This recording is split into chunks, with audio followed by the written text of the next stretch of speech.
the leading light of Thalia. Thalia loved the middle of things. She liked the middle of her bed, the middle of a hug, and the middle of a very familiar day. To Thalia, new things felt like itchy wool sweaters or sudden loud noises.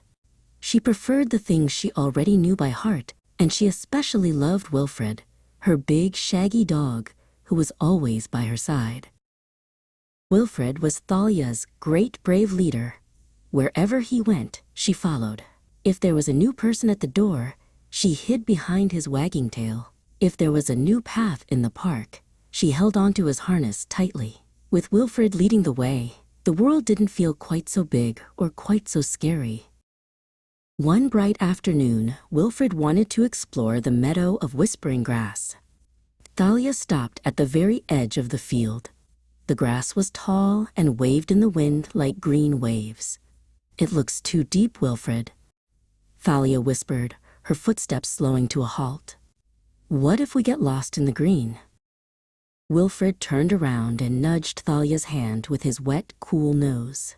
He let out a soft woof and took one slow, deliberate step into the grass. Thalia took a deep breath and followed. They waded through the meadow together, Wilfred's ears acting like twin sails leading her through the sea of green. Suddenly, Wilfred let out a sharp, pained yip. He stopped so fast that Thalia bumped into him. He sat down in the middle of the grass and lifted his front paw, whimpering quietly. His tail, which usually thumped like a happy drum, stayed perfectly still. Thalia's heart did a nervous little dance in her chest. "Wilfred, what's wrong?" she asked.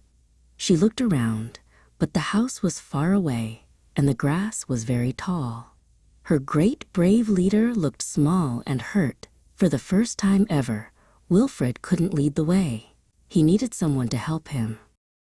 Thalia saw a large, prickly burr stuck deep in the soft pad of Wilfred's paw.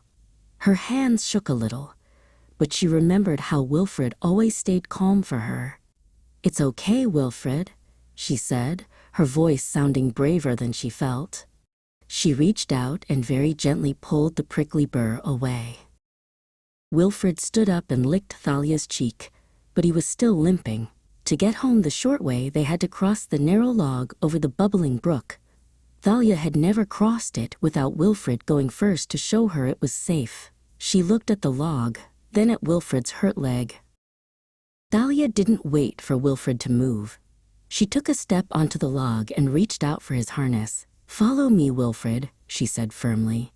She walked backwards slowly, guiding him and showing him exactly where to place his paws. 1 step, 2 steps, 3 steps. They crossed the log together, with Thalia in the lead. They reached their porch just as the sun began to paint the sky in shades of honey and rose. Wilfred curled up in his favorite spot, and Thalia sat beside him.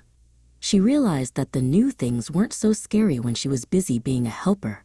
Thalia smiled, knowing she was her own kind of great brave leader now.